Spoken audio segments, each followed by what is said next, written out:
The Boston Celtics have finally made a trade. They went and picked up Nikola Vucevic from the Chicago Bulls, sent out Anthony Simons in the second-round pick, got back Vucevic and a second-round pick. It feels like the Celtics second-rounder that they sent out was a lot better of a second-rounder than what Chicago sent back. But it is what it is. There's a lot to talk about here. There's a lot to dissect. It's more than just picking up a big man. There's some caveats that are important to know. There's some flexibility that this creates down the line. I'm your host, Adam Taylor. I cover the Boston Celtics for the Celtics Chronicle newsletter. Links in the description, along with USA Today, Heavy.com, and a bunch of other places. I'm joined by my co-host, compadre. I'm joined by my homie, compadre, co-host in crime, Mr. Billy Calabrese. What's popping, Billy? What's going on, everybody? So I just got back from the gym when this message was sent, and I was sat down to eat some food. It was about 8 p.m. my time, 8:30 p.m. Sat down to eat, and then my phone lit up. Celtics make a trade. Anthony Simons gone. I know that a lot of people are upset to see Simons leave just because of how important he was becoming to that second unit. And that's kind of where I want to start right now. We can get into the Vooch stuff after. Just where is the scoring going to come from now that Simons is gone once you need that spark off the bench? Because Pritchard, who was that spark last year, is currently in the starting lineup. And it feels like, and we saw this against the Mavericks last night, it feels like a lot of responsibility is going to fall onto Baylor Scheierman now. And that's either going to be a sink or swim moment for him in his sophomore year. Wasn't a great first audition with that extra responsibility against Dallas. Might take a week or two for him to fully adapt. But long term, do you think this moves Pritchard back to the bench if/when Tatum comes back? It absolutely has to. We have two guards. We don't have a backup point guard. If White and Pritchard start, we don't have a backup point guard. Like, that is something we really have to realize, because our biggest advantage during these 45, 50 games or so that we've played so far has been this interchangeable three guards, Simons, White, and Pritchard, where you could basically have two of them on the court at all times. It gave us such a deadly weapon, and now that's gone. So we're going to be playing a completely different style. I don't think it's just Pritchard that's going to be coming off the bench. From Vucevic's comments and stuff, it looks like Vooch is going to be coming off the bench as well. So those comments were for before the trade. So he was just talking long term. Like, I understand that eventually I'm going to need to come off the bench. I'm not saying that he won't. I'm just saying that reading into comments he made before the trade happened is probably a little bit too crystal ball-y. I think that there's a chance he could come off the bench if you want to keep that continuity with Cater in the starting lineup. I understand. I'm not saying he needs to be a starter. I do think that the 5-out offense he gives you works best with that starting five rather than with a bench unit. But you can stagger minutes. Just because you don't start doesn't mean you don't spend most of your time with the starting unit. It's the same as the old adage of, doesn't matter if you start the game, it matters if you close the game. There's going to be times where Vucevic might come off the bench but play more minutes than Cater and play more minutes than Gaza. But again, we can get onto Vooch in a moment. I do want to stick with this guards situation for a moment, just to point out that there's a lot of discussion around Mike Conley potentially being bought out by the Bulls after that trade yesterday where he got shipped over.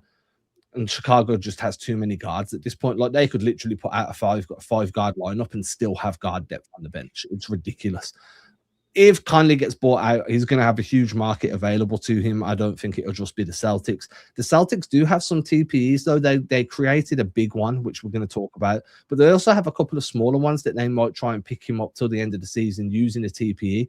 Because while you can't use a TPE to sign free agents, you can use them to pick up guys off waivers. So there's a world where, they could go that way, or they could just look to spend, go a little bit higher into the tax or whatever they're going to do and add Conley to this group. And I think that would be a perfect addition to give yourself that extra veteran ball handler. Wouldn't expect him to be a long-term pickup, but hey, I was hoping for Ayo Dosunmu. If it ends up being Mike Conley, then great. If not, then you have to hope that Tatum's coming back at that point, because otherwise, as you said, it's going to be really difficult if White or Pritchard need to miss a week, 2 weeks, maybe an extended period of time to find the additional ball handling you need. Plus, it's a lot to ask of Baylor Scheierman right now.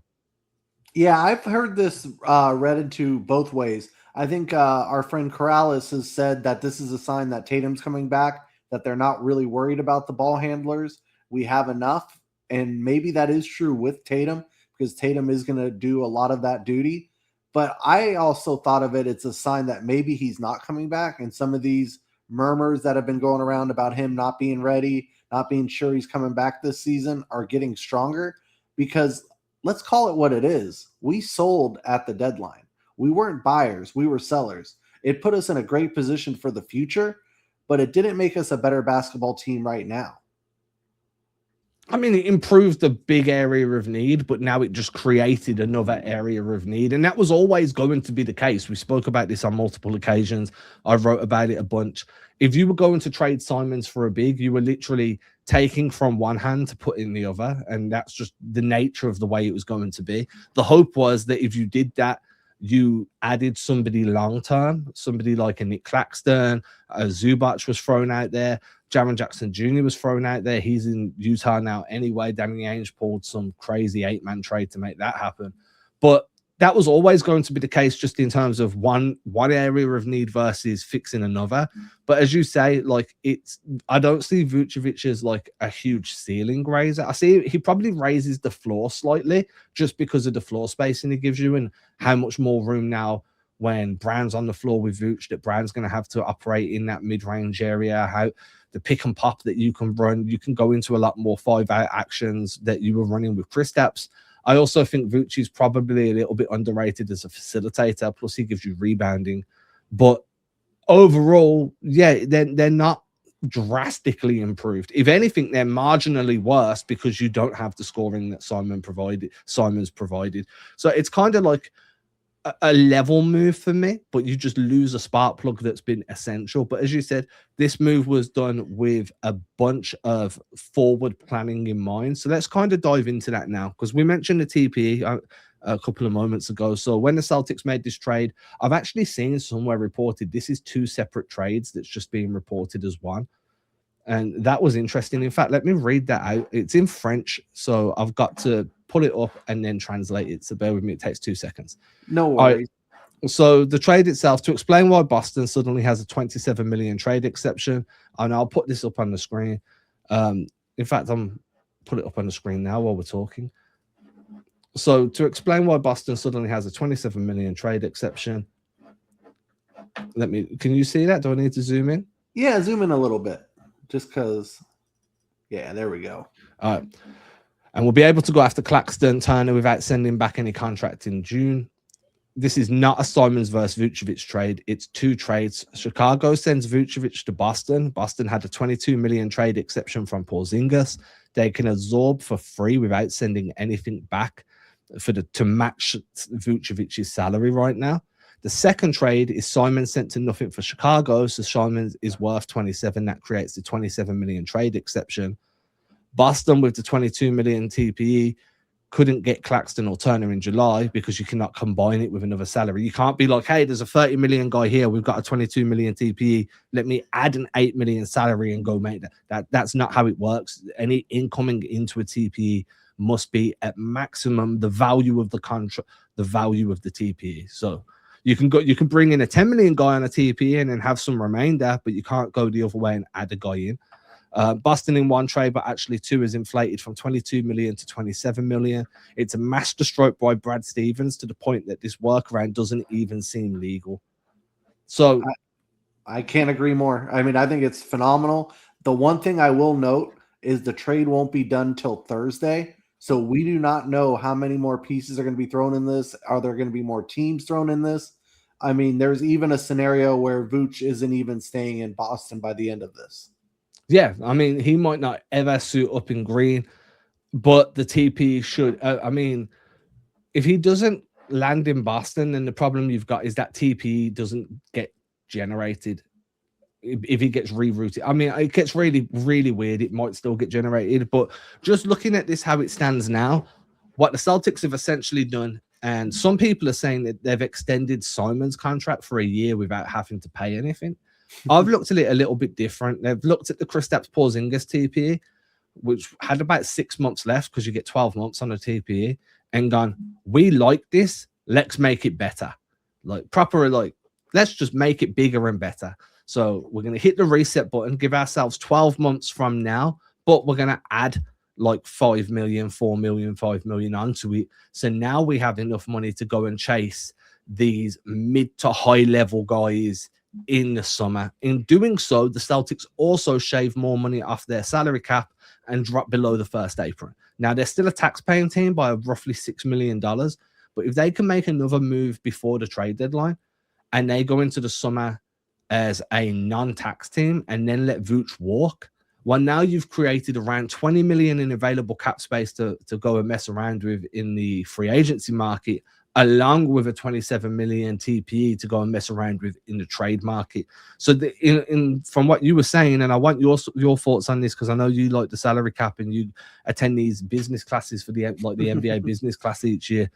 Where I'm standing, this move is a home run in terms of long-term flexibility, but it does kind of tell me at the same time that they've made a move that allows them to be contenders now, but without saying we think we can contend. Yeah, it's a grand slam financially, and it just has proven that Brad Stevens is thinking long-term, because I'm going to be honest, I don't think Vooch is here after the 3 months left in this season. I think that's a rental, and it's a fun one. And like I said, he might fit in really well to the point where we get him back on an Al Horford-like deal. But I just wouldn't hold my breath on that. I really think the important thing to remember here is the TPE, because guess what? All of our Zubac talk that, kind of alienated half our audience, that's going to keep getting bigger, because over the summer, we're going to go after him again with that TPE. And all the way till next year's trade deadline, we'll do the same. So it's the Zubac's, it's whatever big that becomes available that's 27 mil or under. Guess what? We're going to be in the marketplace. What's Miles Turner earning right now? Oh, he might be 30. Let's see where he's at. I'm pulling it up. 27.2 million. So the one thing to note, I don't know if this has changed, you can correct me, but you usually have around, it's 25 million this year, 26 million next year. So the Celtics could theoretically, assuming that Giannis gets traded and Milwaukee wants to blow it up, the Celtics have a big enough TPE to go and be like, hey, Milwaukee, do you want to create a 26 million TPE? Get rid of Miles Turner. We'll give you a young dude. We'll give you some picks. Send us Miles Turner. We'll make it happen. That's viable now that this TPE, traded player exception, now that this TPE has been created at the 27 million mark. And if I remember correctly, you can go 250K above the TPE. You kind of get that buffer zone. I'm pretty sure I'm like 85% on that you get 250K buffer above, which is in NBA terms like what, 2 cents? It's like it's nothing, but it might come in handy in this scenario. Exactly. So next year Turner's at 26.5 million, so he fits firmly into that 27 million area. And it's guys like that you now have the flexibility to go and pick up. Now, we're not saying it necessarily has to be used on a big. If Vucevic does well and he re-signs on like a really team-friendly, like 1+1 deal where he's got 1 year guaranteed, 1 year team option or 1 year player option, and then you could go and use that 27 million to find another scoring threat off the bench who's a guard, or somebody who can be a starter next to Derek White long term. Because realistically, if you slide Jalen down and insert Hauser, maybe you want another. You've just got flexibility, is what I'm saying. And that doesn't necessarily mean it needs to be a big, but this trade for me has been a really big reminder that this is still a retooling process and this is not the finished product. And I think we got away from that a little bit just because of how much fun and how successful this team's been this season. And then, like, obviously they're this good now and you're adding back an all NBA, like potentially top 5, top 10 guy if he gets back to the level he was before for nothing. Like, it's really easy to forget that, hey, this is still a retooling process. This is far from the finished product. And now all of a sudden you could have 20 million in available cap space plus a TPE to mess with. Like, things could look really different by the end of the summer. Yeah, it could get better really fast, and it's already a pretty good situation. But I do think that we kind of sold ourselves on the overachieving team, and we thought we'd be adding more at the deadline instead of just kind of planning for the future. Now, we might have our cake and eat it too. Let's be honest, Vucevic is actually a really good playoff player. He's like an 18-9 guy in the playoffs for his career, which is really strong. And like I said, it's kind of like having KP with a better immune system. Like, he gives us a lot of advantages, especially in the post, that we just don't have right now. And the defense isn't awful either. Like, if you look at his defensive metrics, and there's a link in the description right now to go and look at my fleeting thoughts where I looked at these defensive metrics. Perimeter wise, he's not good, right? If you pull him onto the perimeter, it's curtains. It's barbecue chicken for whoever's on the ball. It's easy pickets. As a drop defender, when teams are funneling guys and they're limiting penetration off the dribble, so you're not having to deal with a guy who's going to change direction at pace. If Vucevic is just there as a deterrent and a rim protector, he's actually decent. He's getting like I've got the numbers somewhere. I'll put them up in post edit, but he's actually doing quite well. He's not an awful drop defender. And you factor in then the rebounding, the floor spacing, the post work, the dribble handoff facilitation. He does a lot of what you were missing. And he kind of complements the other bigs that you've got, because Garza is that screen and pop guy who's developing his interior kind of being able to finish around traffic. Cater is just emerging into this all-round rim running big. You needed somebody that could be a floor spacing 5 that can work out of the post, and now you get that. And if you can re-sign him for what, 7 to 9 million a year for 2 years, I think that's okay. You still have a little bit of flexibility under the tax, and you have a TPE. So when you do go back into the first, it's because you feel like you've kind of rounded out that rotation. So I think this was a really good move in the grand scheme of things. I understand why people at the time were just like, after all that, it's Vucevic. You know what I mean? But there was a report from Michael Scotto last week or the week before saying the Celtics and Chicago had talked about this deal early in the season. And I think Chicago had asked for like Vucevic and like Simons in a first, and Brad Stevens was like, no. And they got it done for Simons in a second. So the downside to this, and I will point this out, is the pick that Chicago got is, I think it's probably going to be New Orleans' second round pick, which means it's going to be as close to a first round pick as physically possible. Shout out to Jack Simone who pointed that out. It's like literally as close to a first rounder as you can physically get. So Chicago kind of had their cake and ate it too. Yeah, but I will say that the pick we got is for a different draft. It's for 2027. And I think we're kind of set on 2026 picks, especially with a limited roster. We have most of our guys coming back.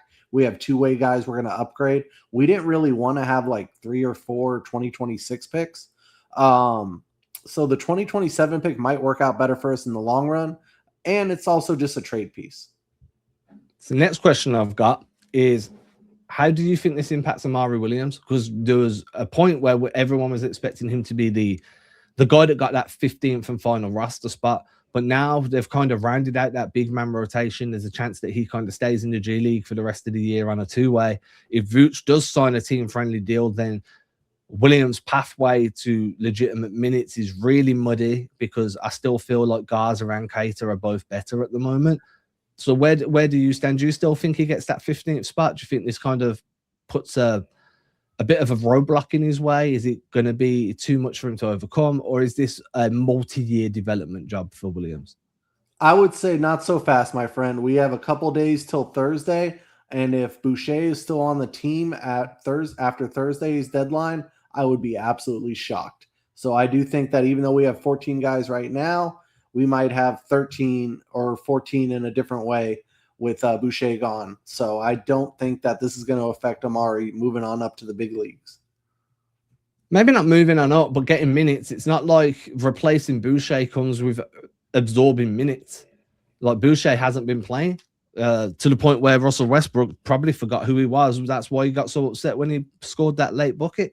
My point being is, even if you sign Williams to a standard NBA deal, the point is to play him. And if he's replacing Boucher, and now you've got a lot of Simon's minutes are just going to go directly over to where Vooch is, with the remainder going on to what Scheierman's been averaging, which is why Scheierman will be up in the 20s now, at least until Tatum comes back, at which point the entire minutes distribution will probably shift.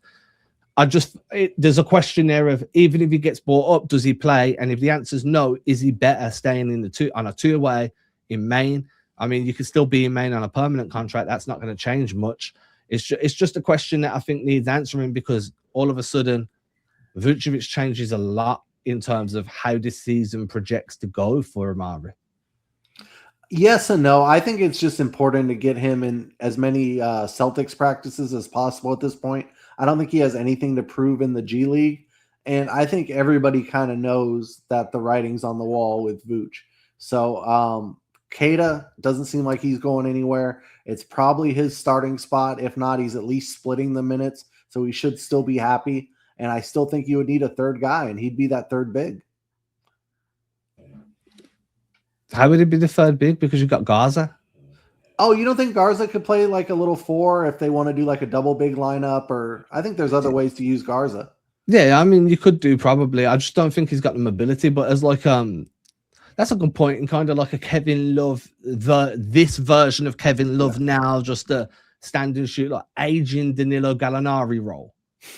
Exactly. Well, if he keeps shooting 50% from three, he's going to have that role for life because Garza's been freaking awesome. Yeah, I'd like to see them increase the volume of threes that he's getting. And as a four, you could kind of put him in that wing and ask him to sink down to the corner or to shake up to the wing. That's fair. I think I look at his size and I question and like his mobility on the ball, and I do question whether the four would work, but it would have to be very much a catch and shoot role for me to feel comfortable. If he's going to attack closeouts, one or two dribbles, I wouldn't feel comfortable with him trying to drive the lane with the ball in his hands. Other than that, no, I can get on that. And then Williams does have a role there. Obviously, once Tatum comes back, that's not going to happen. I don't think you're running Garza at the four when Tatum's back, just because you've got other, like, you're going to need to find minutes for Sam Hauser if he's not a starter. You're going to need to find minutes for a few other dudes. Maybe minutes are going to get squeezed no matter what, and that's kind of what Tatum was saying about not rocking the boat. But they're a better team when he's there than when he's not. So with this, I'm great. What grade would you give this Vucevic grade? I'm kind of going at like a B plus A minus. That's kind of where I'm hovering. Yeah, I'm an A minus because I'm strictly financial. Like as a basketball trade, I'm probably a C minus. But as a financial trade and for the Celtics' future, I'm an A minus. Like this is Zarin and Brad at their best. Yeah, and I'm looking at this from a grand scheme, like the whole package, right? It's not just, oh, we got Vucevic and we lost Simons. It's we got Vucevic, we got the potential to get under the luxury tax, we got the potential to free up some cap space in the summer, and we've got a huge TPE. To me, all of those little bricks stack up, and then it's like, yeah, I'm in that A minus range. Now, if Vooch goes absolutely crazy for 3 months, I mean, like, just balls the hell out. I mean, you've got to remember, he was a borderline all-star in terms of, like, just counting stats last season. He was ridiculously good. If he has just a wild 3 months, you can chalk this up to an A, potentially an A+. But right now, without seeing how the fit is on the floor and just going by what we know to this point of recording, an A minus feels like it's really fair.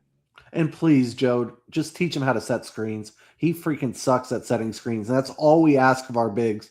You got to be able to set those picks for Tatum and Brown. That's all we need from you. His screen assist numbers per 75 possessions aren't bad, but his screening ability, he just creates no separation at all. It's wild. I think that's just going to be a mentality thing, right? Luka Garza will teach him how to do that anyway. You know what I mean? It's kind of going to be, I want it to be like a new version of the Bash Brothers. I'm a big Mighty Ducks fan, so like, give me the Bash Brothers, man. Just go bash. With that being said, everybody, I want your comments on how you feel this trade worked out. I know a lot of people weren't happy about it. I completely understand why. I'm hoping that this discussion here has helped kind of at least make you feel good when you wake up and watch this, or if you're watching this at work, where you're like, do you know what? Actually, there's a lot to be excited about. There's a lot to look forward to, because from where I'm sitting, there's a lot to be excited about and a lot to look forward to. So with that, I want to bid you adieu. I can't remember the Kenny Omega sign off. Can you? No, I wish I could, but I will say, let's pour one out for the Inferno. We won't hear that ever again. Well, never say never, right? He's a free agent this summer. Never say never. But for the rest of this season, at least pour one out. Everybody, have a good day. Make sure you hit that comment button. If you're new here, like and subscribe. Show some love. My homie Billy is going to be doing some stuff on Letterboxd. It won't be Celtics related, but it'll be fun. Everyone, catch you soon. Deuces. Peace.